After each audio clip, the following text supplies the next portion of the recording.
Welcome everyone, and thanks for joining us for our second session in the People Enablement webinar series presented by Human Resources Today and sponsored by Impraise. I'm Shelley, the Site Manager of Human Resources Today, and I'm excited to bring you this new panel of people sharing their hard-earned insight in the space of people enablement. If you have to miss any, don't worry. As always, they are being recorded, and we are going to email you that link within 48 hours of the live event. You may notice my script is off to the side today, but I'm doing my best to keep looking at this camera and providing you with my face here. But before we go any further, I do want to make sure that we thank Impraise, the sponsor for today's episode. In case you haven't heard of Impraise, their people enablement platform unleashes the potential of your people by energizing performance management, fostering professional development, and helping you seize all the moments in between. So thanks again, Impraise. On that note, please feel free to, oh, here we go. This is the Impraise slide back here. I'm very sorry about this. Okay. Thanks again, Impraise. On that note, please feel free to ask questions during today's session. My lovely colleague Hannah will be fielding the questions today, and she'll be happy to talk to you, so drop a hello in that question panel on the right-hand side of your screen and let her know you're listening. If you have any audio issues during today's presentation, you may also want to dial in by phone. You can do this by selecting the More button in the upper right portion of your screen and selecting the Switch to Phone option.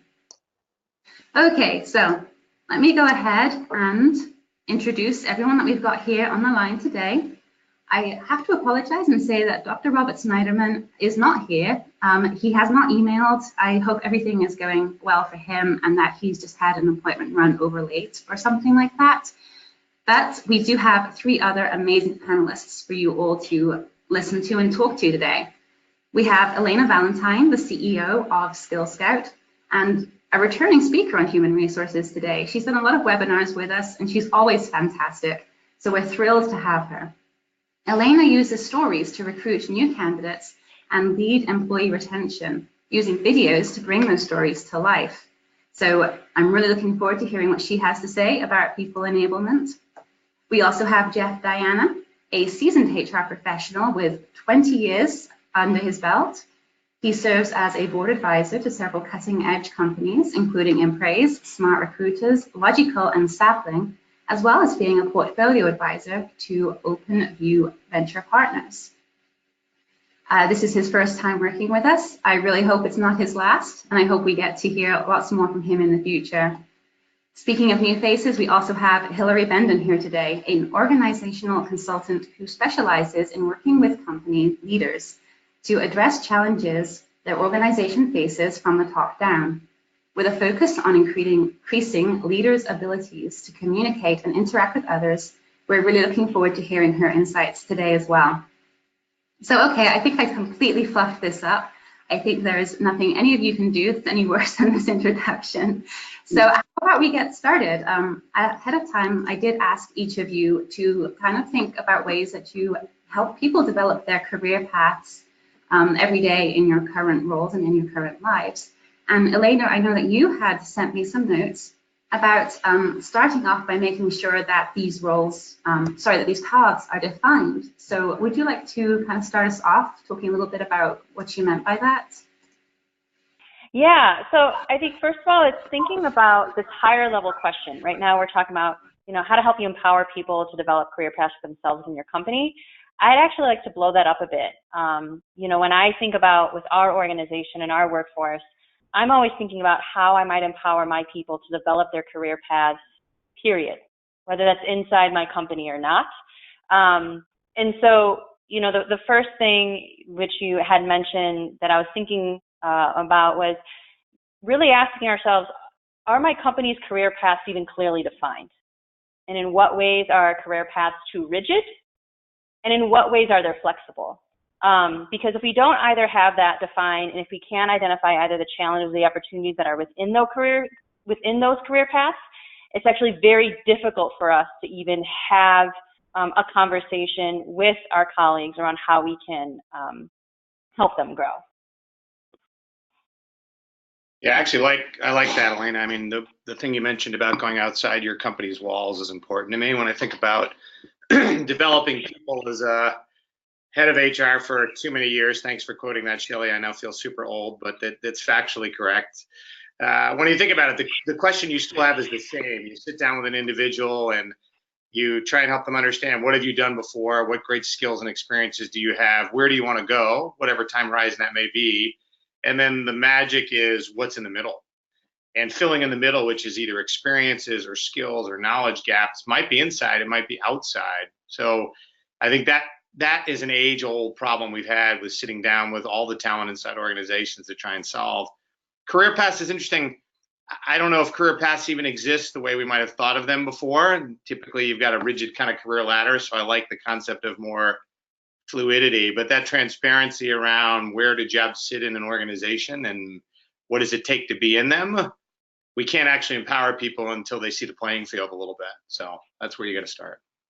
I think also, Jeff, to speak to that is the fact that, like you say, what are career paths? Today, you may start in one area and end up in 15 years in a completely different aspect of business.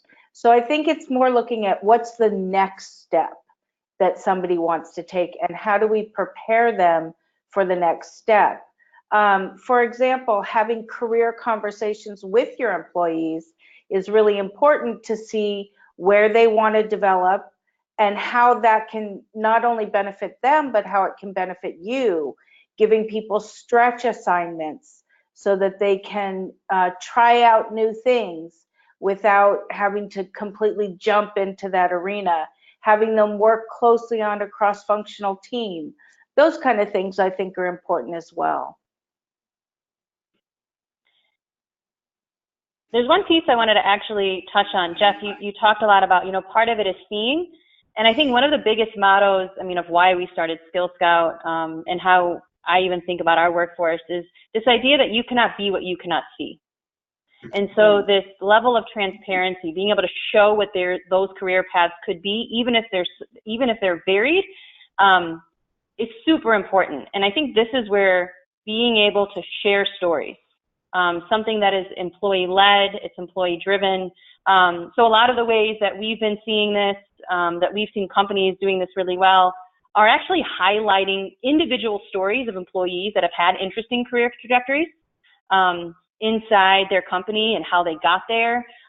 So this could be on video. This could be as part of an internal communications plan where you're just constantly sharing and celebrating people's accomplishments, people's career trajectories within your company. We're also seeing that this can happen externally as well. So a lot of this also comes in the recruitment process. So rather than just that text job post, is it that you can also add stories of employees who are in these roles or have been in these roles being able to talk about, well, I started here, but now I'm here, and here's how I've gotten there. Because so much of this is tapping into our colleagues' aspirations, and I think there's a lot of things that we can do just by empowering our employees to share their stories and celebrate their stories. It's part of being transparent around the kinds of career paths that exist in our organization. I think that's a really good point, Elena, because stories are so important for learning. You can give people information, you can give people statistics, but if they don't have an anchor for that understanding, and stories are such a great anchor for learning lessons, that if you don't have that, how are people going to know what path they want to take in their career? Good point. Yeah, I think of, the corollary for me is it's very much like consumer products in many ways, right? I mean, if you look at today's day and age, we're giving educated consumers insights. And what do people look for? They look for reviews, right? They're not looking for what the company puts out for their pretty product brochure. It's like, I want to hear from other users or experiences of other people, which is another form of data and stories.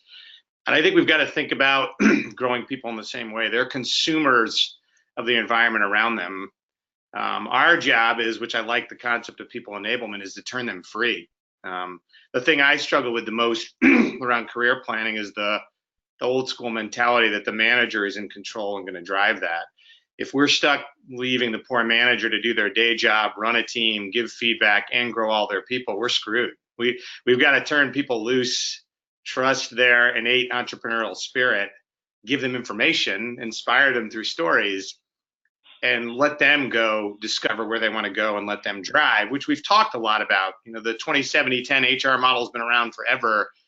I don't know that we really get to that model very often. We don't really turn people loose enough with information, transparency of feedback, and the playing field to let them go figure it out. They will. We just have to put them in a position to turn them loose.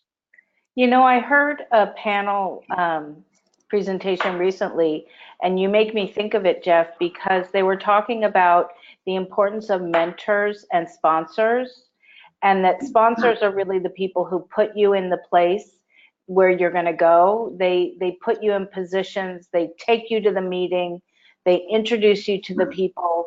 And I think, like you say, do managers really have the time to sit down and develop people and do their day job?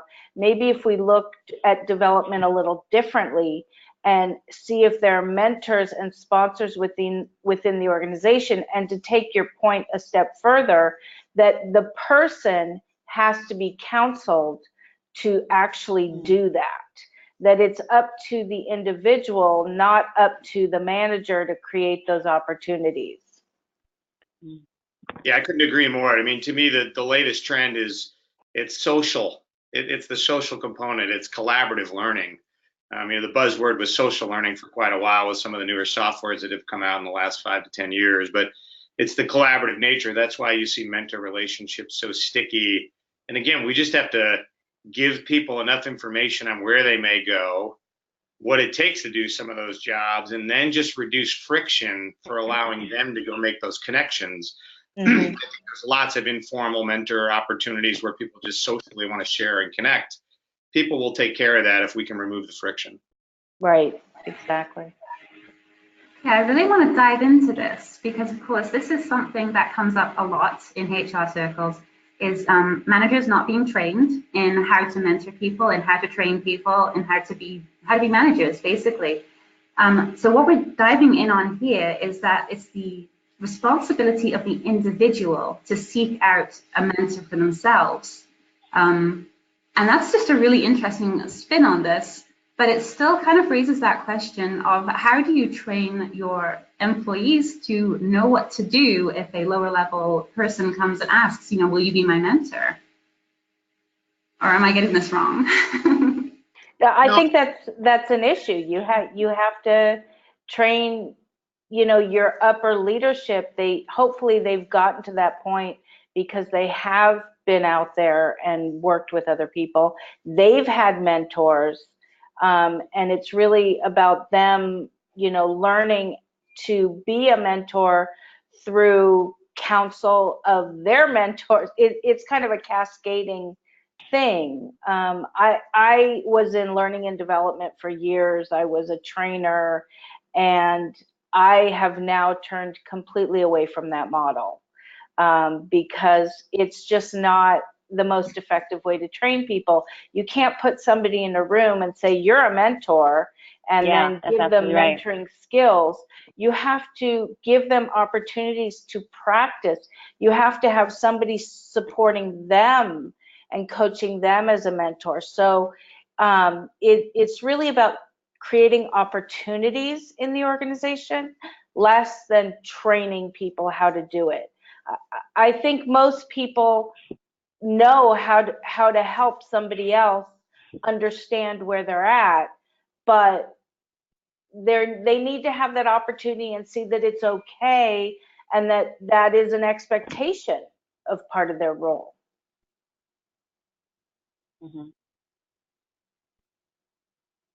Yeah, I mean, I think for me, when I look at it inside organizations, I almost cringe even at the classic concept of what a mentor is, Shelley. Like, for me, I think we underappreciate just the human spirit and the natural curiosity that's in there. If we turn people loose and make it available for people to understand what might I know to reach out to me for, it's more about a knowledge sharing and understanding your context, conversation, that collective component to me is what drives it. And I don't know that there's a lot of training that has to happen. Think about the things people pick up today in a very inorganic, viral way of knowledge. The challenge you have inside organizations, which we have mistaken over time for this concept of career path. We kind of thought the career path was the key. It's going to tell you what it is at every step. What most people actually just need the ability to realize is, what awesome experiences does Elena have? If I know what those are, then I can go learn from her experiences, because I know what I know and don't know.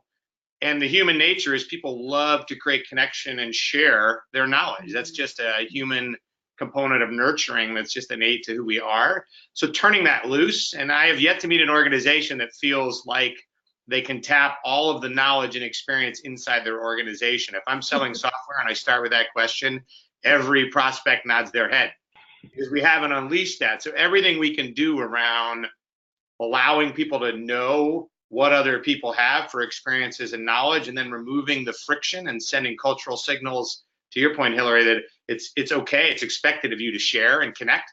Once that gets going, that social flywheel will take care of itself. So the structured piece, I think, we put in managers, we put in career paths, we put in formal mentors, has a place, but I don't think that's the exponential multiplier that's going to really move the tide here. Yeah, I think there's two questions that you can ask, which is, one, how do I learn, and what do I want to learn? And I think there's a variety of different methods and ways that either people want to interact. It could be in groups. It could be one-on-ones. It could be via written email correspondences. So a lot of this is based on personalities. And I think where we tend to struggle with our managers is when we have these kinds of expectations on them that they are there to mentor and grow, when that, quite frankly, for some people, this may not even be their interest. They're amazing technicians and they love to do their work, but they're not necessarily there to mentor. And so I think part of that is then in attempting then to be flexible in ways that people can grow and learn with each other. I think we all know that, very highly engaged organizations that have award-winning cultures do put a lot of emphasis on kind of face-to-face or at least one-on-one time with people. So we do see that there are some pretty specific methods that actually work. But a lot of this is going to come with providing more regular opportunities where people can grow and learn from each other. And that can mean that we're leveraging outside communities and organizations where, you're coming in as just part of a social network. Or the other is, I am sharing a quick best tip and trick over kind of a screen sharing that I'm now making available to everybody, because I'm not necessarily that one-on-one, but can still benefit from someone else. So I think there's a lot of ways that we can leverage different learning methods to be effective and still get to that kind of mentorship. And I think there are also expectations. You mentioned, Elena, that like for someone who's a manager, who's really good technically, but they're really not a people person, and there's nothing wrong with that. We need to come up with ways to grow their careers without forcing them into the traditional steps of management, leadership, director, then VP, some people they don't want to do that, and they're fabulous at what they do, and they still should be able to move up in their careers, whatever that means. So I think it's expanding and kind of, to use an overused word lately, but disrupting the entire system of growth in career that we have defined, which no longer fits our current world. Well, disrupting is definitely the word that came to mind when I heard you guys basically say, well, throw this out and throw that out. We need to have visibility. We need people to be aware that there's opportunity, but then once they're aware, they're going to take care of it themselves. And we just had an audience question come in. One of our listeners is wondering, what do you do when you know that there is no opportunity for somebody who really deserves better or has more potential than you can work with? Do you advise them to go? Yeah, I mean, I would tell you if I put my internal hat, if I'm sitting inside as the head of HR, I would tell them, I'd try and help them figure out where they want to go next if we truly believe that they can't achieve their career dreams here. That's a gift we need to give everybody, and we often forget as we try and hold on to the talent we have. They become ambassadors outside to be our brand and bring talent to us when they do. And it's like even when you eliminate someone's job, every other person inside the org is picturing themselves in that chair and figuring out how would you treat them. So I think if people see that flow, and we do that right, you're going to take someone who would eventually be disengaged, et cetera, and showing that you're actually invested in your people at a deep level, regardless of whether or not, they're right to be where you are long term. And there's a philosophy. I think everybody can be excellent. It's uncovering what they can be excellent at and the right situation / culture in which to do that. And when those things align, the magic takes care of itself. So I'd turn them loose. Yeah, I agree with Jeff. And I think that you also have to look at it as a business reality, because people are going to move, and the younger generations have expectations that they're going to be moving from company to company, which is, whatever it is, if it happens, if their lives play out that way. But I think if you have somebody who wants to grow and your organization doesn't have that opportunity for them, trying to hold on to them and not let them move on in their growth, they're going to be unhappy, and it's not going to benefit your organization anyway. I think that there's actually a lot of power. We talk a lot about employer branding right now, and there tends to be a lot of focus around how we're attracting candidates to come into our organization. We're putting a lot of thought on the onboarding, but there's actually so much power in thinking about, things like, heavy layoffs, right? Or, when you are having very honest and brutal conversations with people who may no longer be a fit or we can't grow them, that the power of, how you actually have those kinds of conversations to let people go is equally important to your employer brand. And how people perceive you, because exactly what Jeff said, for you to have these honest conversations, that person can still leave your organization on a positive note, have very positive things, and still have very positive things to say about your organization to folks who are considering joining. So I think that there really is a lot of power in both being honest and authentic with where your company is at, and knowing that those folks who resign or leave because there isn't enough growth opportunity can still be your brand ambassadors.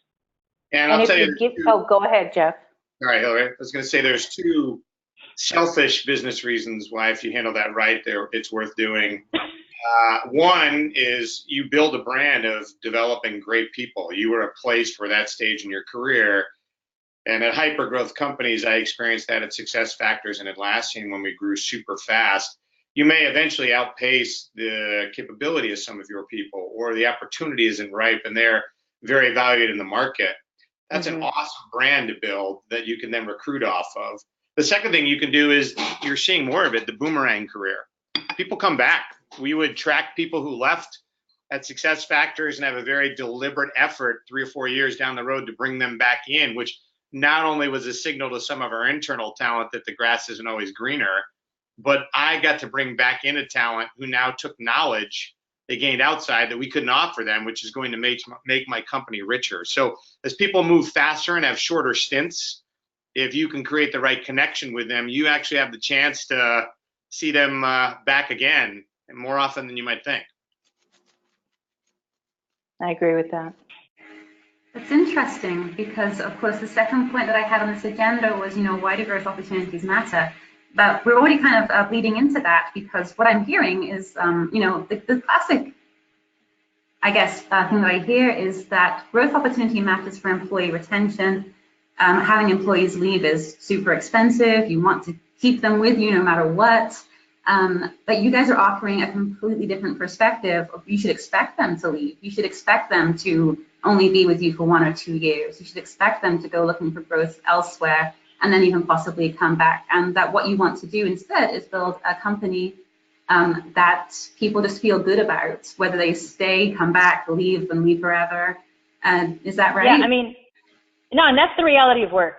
So, you know, the founder of LinkedIn, you know, he wrote that great book, has this great perspective on, these are tours of duty.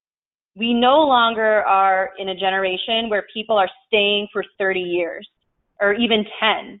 And so I think part of it is us being realistic that this is what that looks like, that there are folks that are going to have these tours of duty, and that could mean that they're going to re-up for another tour of duty in your organization, or they're going to leave. But it's being realistic that that time is going to be shorter, which means that the way we think about our HR processes and the way that we develop folks has to equally change. We can't be on an old model when very much people that are thinking about their work and their careers is different. Yeah, I think that's accurate. I mean, for me, it takes me back to the notion of velocity inside organizations these days, right?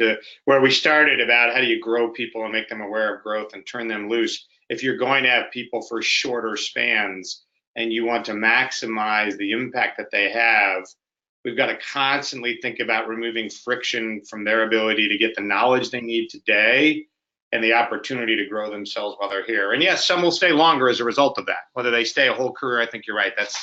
That's rare these days. But you know, it's also just reality of workforce planning. I remember in my early days, I'd work with the head of the call center, right, who'd want to build a workforce plan on 5% attrition. And I would, you know, you'd look at him and go, I don't think there's a call center on the planet that's ever achieved that. Let's recognize reality of market flows and let's build a management philosophy around talent that recognizes that reality. So if you ignore what Elena's saying about that reality, then you won't build a sustainable people function and capability inside your organization. Are there things you can do to get people to stay longer or re-up for tours? Absolutely. But to assume they're simply going to stay and put all your efforts into, we must have everyone here for 20 years, you're going to build a flawed workforce planning model that just won't allow your business to deliver.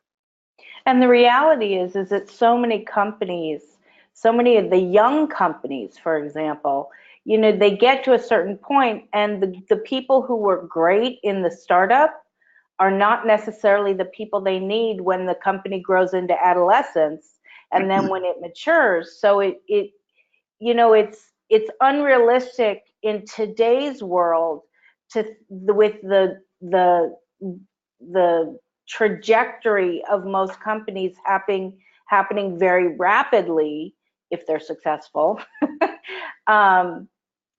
That people are going to be around because it's just not what the company needs. I'm not saying that a company needs to dump its entire workforce when it moves into the next stage, but you're going to have key people who really, they want to be in the startup phase. And so that's great. And like Jeff was saying, if you can create that positive relationship and maintain that positive relationship, then that's great. You have, as he said, ambassadors, and you had a great time with them. They gave you wonderful insights. They gave you wonderful work, but it's okay to let people move to the next tour of duty. I like that phrase, Elena. Thank you.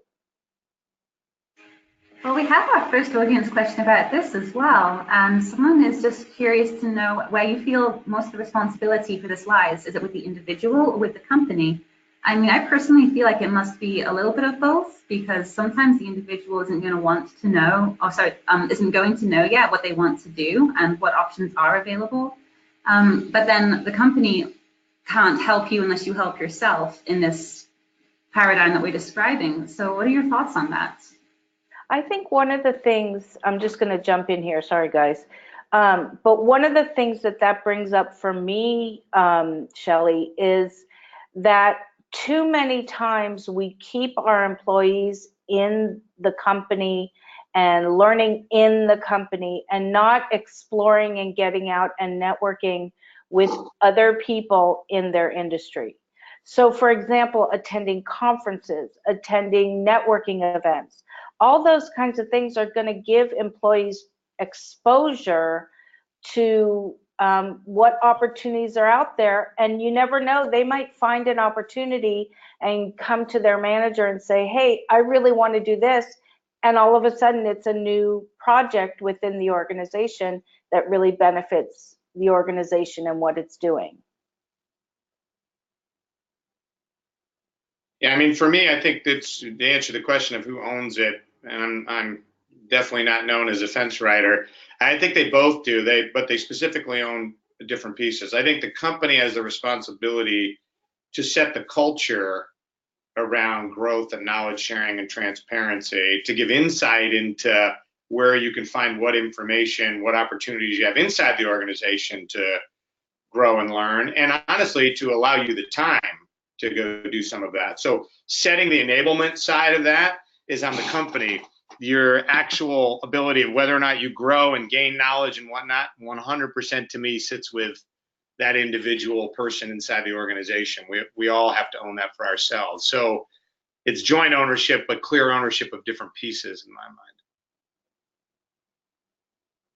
Awesome. And we do have another listener who's asking specifically about culture, I think, in this. They have a company where they need people who do want to progress up the career path because they have highly specialized work that cannot be found outside of this company. It cannot be found with experience elsewhere. They need people to start at the bottom and work their way up. So how can you provide a culture that enables that specifically?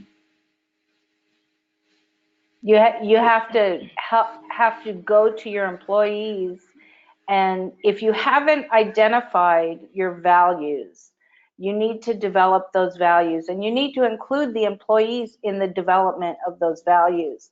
If these are the people that you want to have in your organization, then you want them to feel like it's their organization. You want that entrepreneurial spirit to be, hey, I belong here. And the more a person's core values match the company's values, as long as the values are actually lived by the leadership and the management, then the employees can feel empowered to actually live by those values. So I think it's just a lot of involvement of your employees. I think it's something you have to be purposeful about. I work with a lot of companies to develop their organizational culture. And as much as people say, oh, culture, percolates from below, it really needs to start at the top with input from the employees. Because if the leadership isn't true to the values they profess, people they don't believe anything and they give up. Shelly, if I can get some clarity on the question, is what this attendee is asking is this idea that, we have to make it clear that how you move up in this organization is, going from entry level and moving up. Is that what it is? And people being okay with that they have to start from the bottom? Am I understanding that question?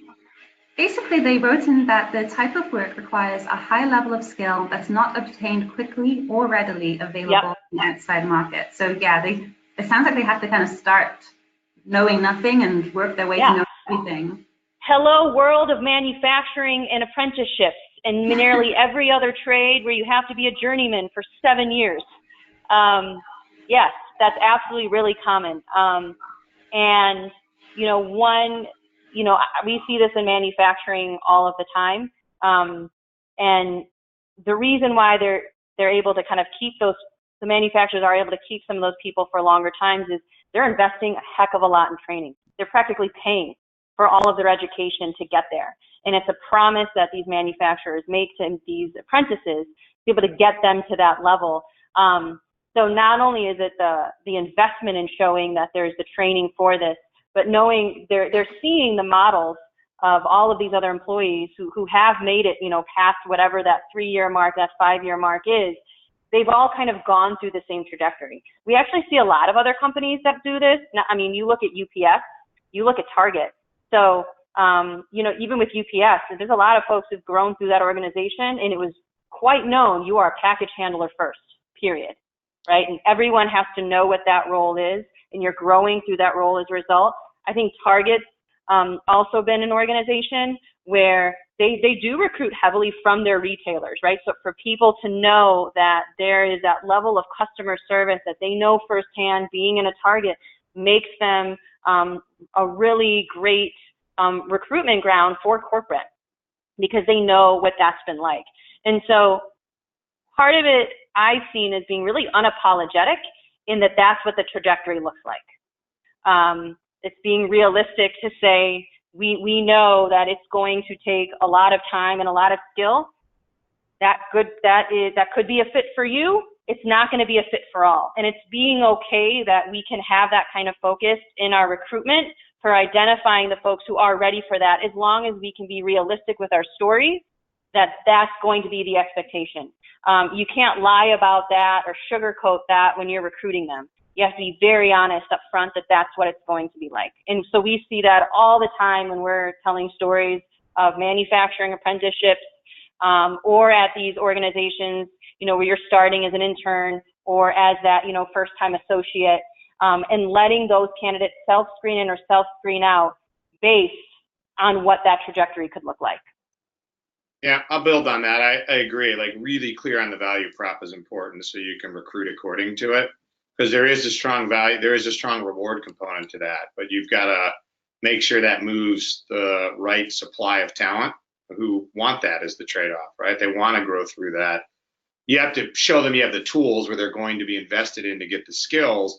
The only other thing I'd really add to that is, part of that value prop is your total reward strategy. So there are some things you can do to hang out there, rewards that are longer term in nature, to help hold on to some of those people so that you get them to certain milestones around the knowledge set that you then may be able to figure out how do you systematize some of that knowledge right along that curve. But the rewards piece is as important as the training, and it all starts with being really straight up on that value prop, because the best thing you can do when you're recruiting is have the right people self-select in and the wrong people self-select out. And if you've got a clear value prop, that's the first place to start.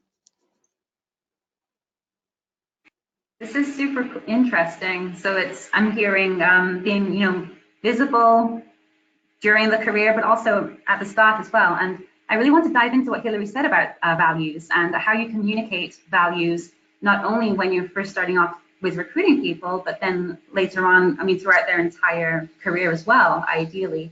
Do you have any specific methods for communicating value to your people, or is that more of a pervasive culture thing? Let's dive into that.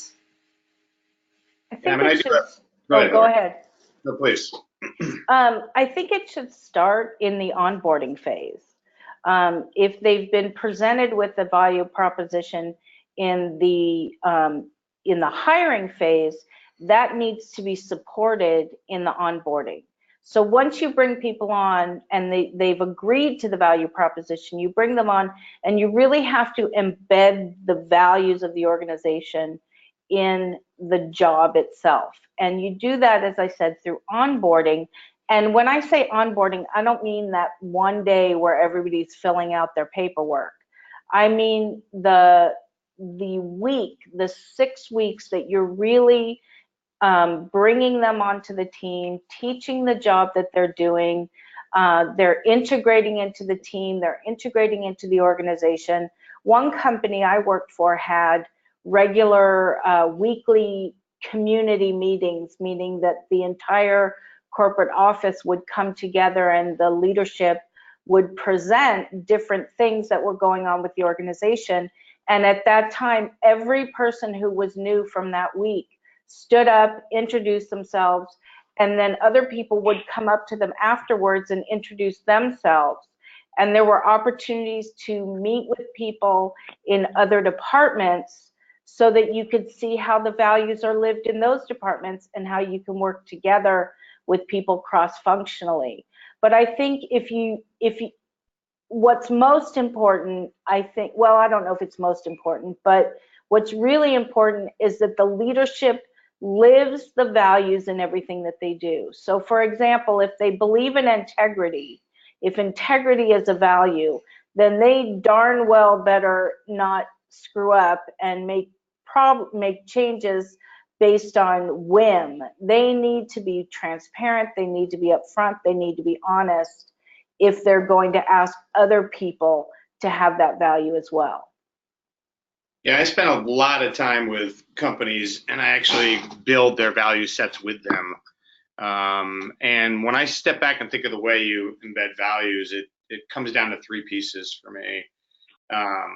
Once you've defined the values and defined them behaviorally, like what it looks like in action, you have to weave it into all of your people processes, and it has to be the design criteria for those processes. And the most practical case is, how do we screen candidates against those values? Do they display these behaviors, which are good examples of our values? Do they display these, which are, ooh, God, definitely not our values side of the list? So you define the positive and the negative.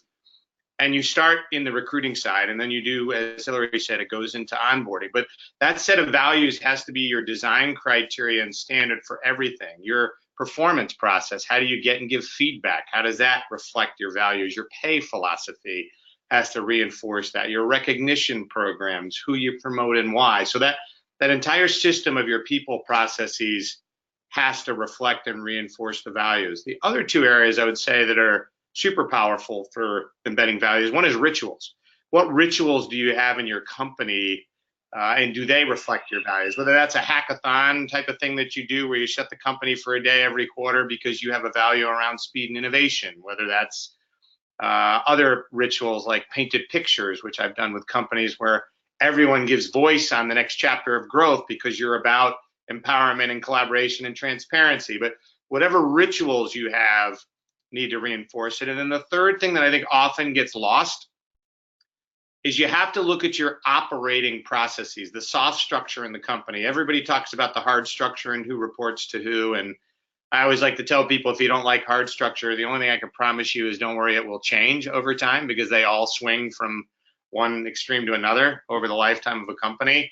But soft structure is how you communicate, how decisions get made, how you share information. And so mapping and looking at the soft structure flow of a company, and just like you did with people processes, say, how well do they reflect these values we say we stand for? If they reinforce those, you've got clear, consistent values. If you don't, what you have on paper isn't actually how you operate, and then you're going to be in trouble. So it's a pretty systematic approach. I've also heard, I had a great one-liner from one of my clients as they described values. They said, values is the shittiest behavior you'll tolerate and not fire someone for. That's your values. And I thought there is a gut component to that of like, there is a clear line and it's a visible thing, and that's the floor of what's acceptable. Shining the light on all the positive examples with stories and recognition and other things is a great way to help people learn that DNA that starts day one, but really never ends. You got to constantly reinforce it. Fantastic. And we have a listener who's just wondering, because we moved this away from management a little bit to talk about becoming highly specialized in a specific field. But she's wondering if this combination of visibility, straight up when you're recruiting, communicating this might be expected of you, or this is going to be expected of you, can also work to produce more effective managers. Absolutely. If you have built into your DNA your leadership, your values, and your leadership and your management and your employees are all living it, as a manager, you know, you have to have learned what those values are, because they're built into everything that's done. And I would think that if you promoted somebody to a management role, they would have to fulfill those values. They would have to live those values on a daily basis in literally everything that they do. And I think, you know, the concept of feedback came up, and I think that's so important in any organization, that you're constantly communicating to employees through managers, through HR, through leadership, that you're communicating not only what those values are, but like Jeff pointed out, the behaviors that exhibit that you are living those values. One of the great things that has been developed is the concept of competencies with behaviors that define that you're living that competency. And so if you say that collaboration or teamwork is a value or a competency within the organization, you need to tell people that means, you know, not gossiping. That means not, you know, what are the behaviors? I would say it's better to frame them positively than what I just said, but, you know, something like when your coworker needs to finish a project immediately, you know, maybe you help them out. So I think identifying and defining what are certain behaviors, obviously you can't hit on all the behaviors that are going to support the values. I think that's really, really important. Yeah, I'd agree. I mean, I typically create matrices of, for each value, here's 5 or 6 clear examples of what good looks like and not so good looks like, because I do think sometimes seeing it in the negative is helpful.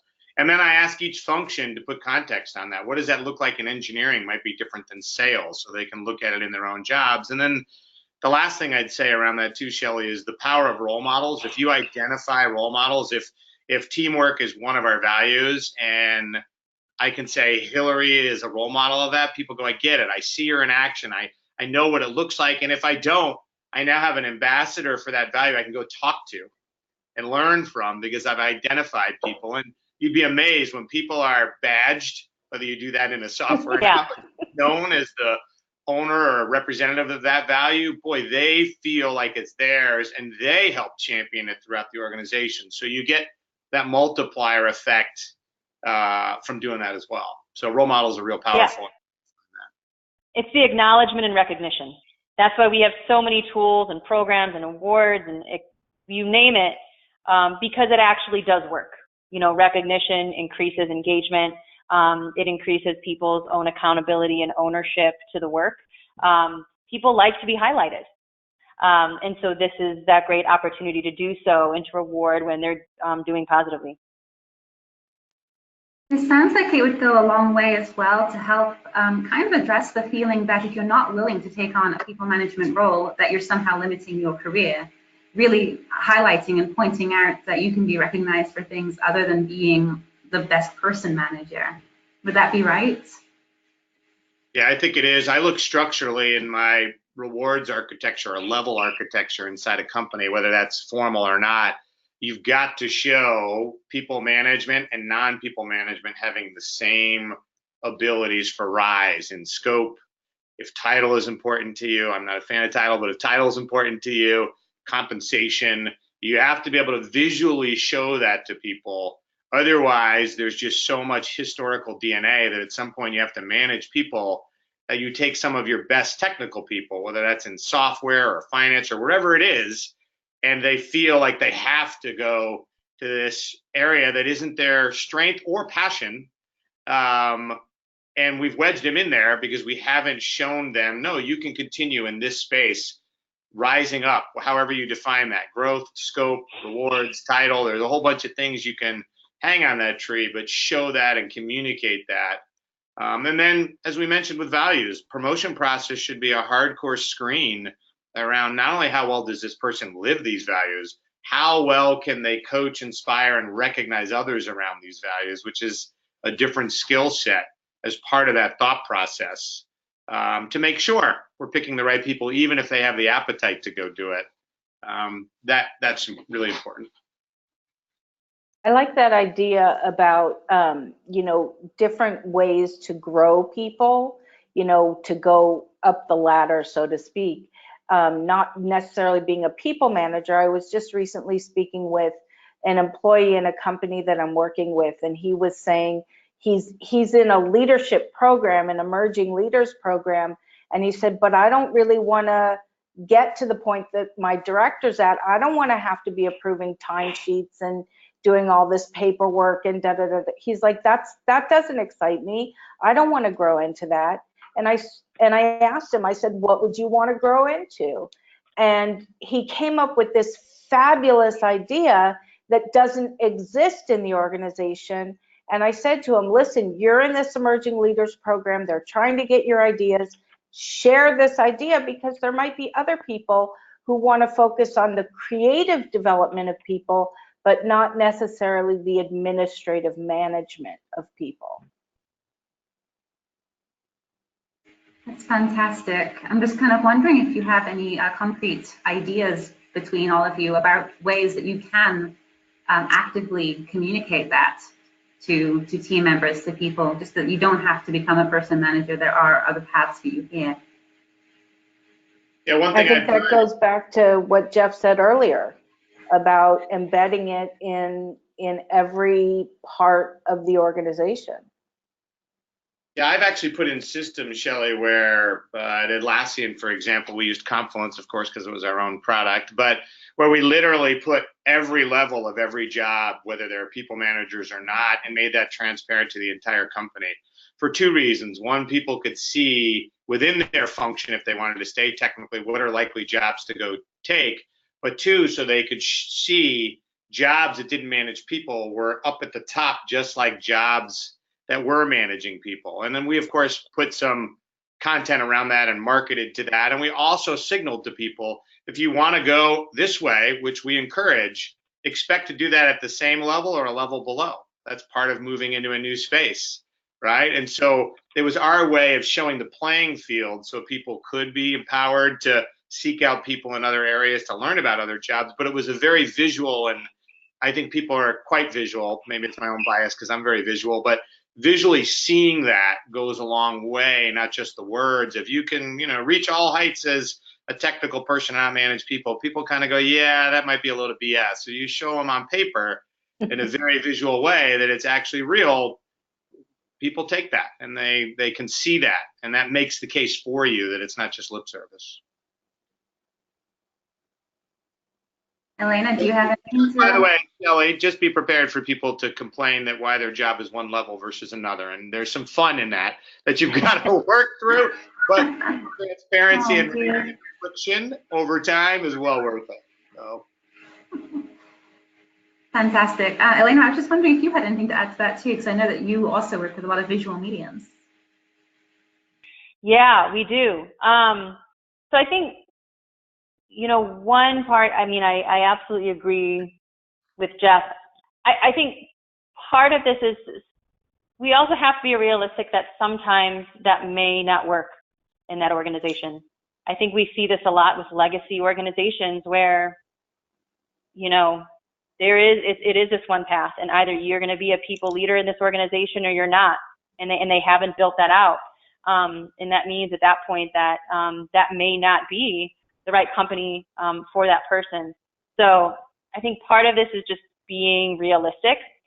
I think it has been interesting. I will know and notice that newer companies, startups, are just quite frankly more malleable. They can be.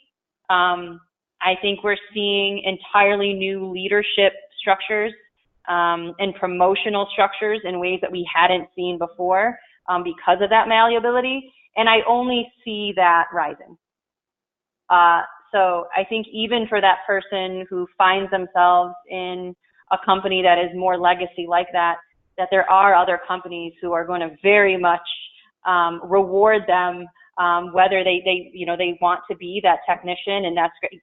Look at all of Silicon Valley, right? We have really extremely smart technologists who have no interest in being people leaders and are thriving and doing really well. And we're seeing that, in other industries. I think that's a good point, that not all companies, this is an ideal situation we're describing, but some companies don't really have the infrastructure to support it. And I know that, one of the questions that I hear very frequently from the HR community is, what do you do when you don't have leaders who support your vision for a better, or for a people enabling environment, put it that way? What can you do? Well, you have to use your influencing skills, and if it depends what level of the organization in HR you're at, but if your leader, if the chief HRO or the VP of HR is in your camp, you have to find out how to support them to influence the leadership. But the reality is that a lot of times the leadership just doesn't get it, okay? And in that response, I would say, not to be flippant, but go somewhere where you can do what you want to do. I think that there are legacy organizations. Obviously, there are many of them, but I also see in the HR field this concept that HR needs to change. And it's not just about the organization anymore. It's about the people who are growing that organization. Because, the younger generations don't want to have just one way of moving up. Some of the, that's probably not fair to generalize, but if you have this overwhelming group that's coming into the organization and growing with the organization, then that's asking for more malleability, then that's something that the organization needs to look at. And if they need to find ways to communicate that to leadership through influencing, through data, through examples, through storytelling, and things like that. I'll give you 3, hopefully, practical tools you can try. One is if your values speak to a culture that's different from what you're seeing and you're trying to drive change, it's very powerful to use those values with leaders, because values hit a very emotional core and go, this is what we say we stand for. Here's what I'm seeing, and it doesn't map. That is one way to create opportunity for change. If what your organization really stands for does not maybe match some of where you want to go, I still think there's some opportunities to try change. And the 2 ways I recommend that people do it is, 1, find a leader, whether that's top tier, a tier below or whatnot, who is interested, who is movable, who is thinking in the way you're thinking, and pilot it. Because rather than make a theoretical case around change, go do it, show the impact. Because the one thing leaders is they are rational as it relates to results. And so if you can show them, rather than have a theoretical debate, actual impact, you tried something, it worked, I bet you'll see opportunity for movement. The other way to do it is to look around the organization and see who's got an outperforming team, and go spend time with them and figure out what they're doing. My guess is, if it's the types of things you feel like are best interest of the company, they're probably already doing some of that. And so rather than having to pilot something, you may already be able to show, by talking with a leader and uncovering and essentially spotlighting what they're doing, we already have an example of a team operating differently, and they're crushing their number, or they're pumping out new product, or they got the highest NPS with customers. And that type of stuff moves leaders much more than the theoretical debate around why we should operate a certain way and values, this, that. Give them tangible results, and I think you got a shot. And if you don't, then it's time to leave, because you've shown them this makes sense and adds value. And then if they're choosing not to, they're choosing for a different reason other than what's in the best interest of the org's performance. And then maybe you have a hard choice to make. Yeah, I absolutely agree that starting small works. I think part of the reason why we may get shut down by leadership is because we are providing them this crazy vision, and they're looking at all sideways of like, it's going to affect these 80 things, our bottom line is going to be this, when in reality, you actually come to them to say, actually, we want to start small. We want to start out with 5 people. It is so much easier for them to be able to grasp it and for you to be able to accomplish the results. We're seeing this a lot, for example, in the experimentation of remote work all the time, right? We have a lot of companies who are extremely uncomfortable with how this works, or they've come in with their own fears of what that could be. And so a lot of what we've seen is experimentation around being like, you know what? You're going to walk in the shoes of a remote worker, and for the next 2 weeks, we're going to have you do this. We're going to measure some of these results. So part of it is ways to encourage our leadership to walk in the shoes of, be it the remote worker or what that great use case would be. or starting small to say, we're going to start with these 5 over the next 1 month. We'll, let's agree on what those metrics would be and decide where to move from there. That's brilliant. That does bring us to the hour, and I do want to kind of just wrap up by saying how thrilled I am that we had this conversation, because we started off talking about growth opportunity, and it moved into visibility, it moved into how you recruit even to start with, being honest about your values, making sure you're living your values, and then holding your leadership accountable to values as well. And I just have to say that I'm really surprised by the way this conversation went, but I completely love it. I just want to make sure before we wrap up, is there anything else that you guys would like to add? Any last takeaways for the audience before we call this conversation a day? The only thing I would want to say, for your listeners who are primarily HR leaders, is create those opportunities for people to understand what they can do to guide their own development, as well as providing those opportunities through the organization. It's kind of like, how do you coach people to know how to grow themselves? Because a lot of times people don't know how to do that. So coach people to do it. Don't put on a big training, but coach people through your organization. And as was brought up previously, you could start on a small scale and see how that goes. Or you can just, do it one-on-one as people come through your doors. Great. Okay. Well, thank you again, Hillary, Jeff, and Elena, for coming on today. Thank you to our fantastic audience for all your wonderful questions. These panels are so much fun when they're interactive, and I really, really enjoy reading everything that you have to say. And of course, before we head out, I want to make sure we thank our sponsor again, Impraise, for helping us to make this happen. And do look them up. They're a fantastic company, and I've really enjoyed working with them, just as much, almost as much as I've enjoyed working with you three today. You've been absolutely great to talk to. Thank you. Have a great rest of your day, everyone. And Elena, Jeff, Hillary, you have a great rest of your day too. Thank you.